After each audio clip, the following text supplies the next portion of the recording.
दशादशे 6.1/4 दराने 3000 रुपये मुद्दलाचे 4 फेब्रुवारी 2005 ते 18 एप्रिल 2005 पर्यंतचे सरळ व्याज किती?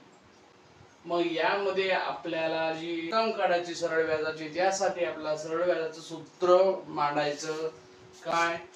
मुद्दल गुणिले दर गुणिले कालावधी छेदाला 100 आणि पुढे हे सरळ व्याज. हे सरळ व्याजाचं सूत्र असतं.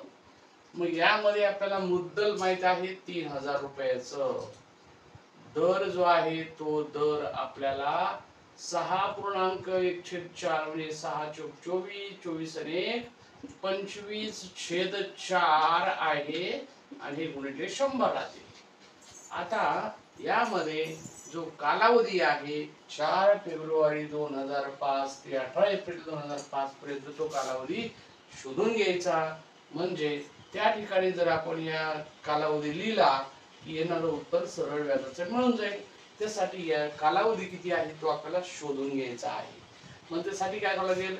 फेब्रुवारी महिना जो आहे 2005 मध्ये तो 28 दिवसांचा फेब्रुवारी महिना असणार आहे. कारण की लीप वर्षामध्ये 29 दिवसांचा असतो. 2005 हे लीप वर्ष नाही, म्हणून 28 दिवसाचा आहे. त्यातले 4 कमी करायचे. 28 मधले 4 जर गेले तर राहतील काय? 24. म्हणजे फेब्रुवारी महिन्याचे हे 24 दिवस. मार्च पूर्ण 31 मार्च असतो आणि एप्रिल जो आहे तो 18 पूर्ण यावे लागतील आणि या सर्वांची बेरीज करायची. सर्वांची बेरीज जर केली तर 8 आणि 1 9, 9 4 13 आणि या ठिकाणी हाचा 1 5 आणि 1 6 आणि 1 7 73 दिवसाचा सरळ व्याज काढायचा आहे. तो जो कालावधी आहे तो 73 दिवसांचा आहे. आणि लक्षात घ्यायचं, ज्यावेळी दिवसांची संख्या दिली तर त्याचं वर्षात रूपांतर करण्यासाठी या दिवसाला 365 ने भाग द्यायचा. कारण एक वर्ष म्हणजे 365 दिवस. मग 365 दिलं की त्याची वार्षिक मुदत ही होऊन जाईल.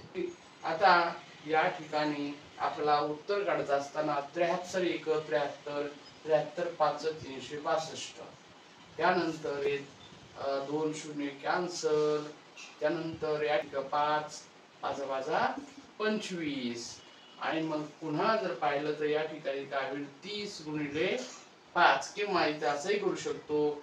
2 ने जर भाग दिला तर या ठिकाणी 2 ने 4 आणि इथे होईल 15. अर्धे होतात 2 ने भाग देऊन.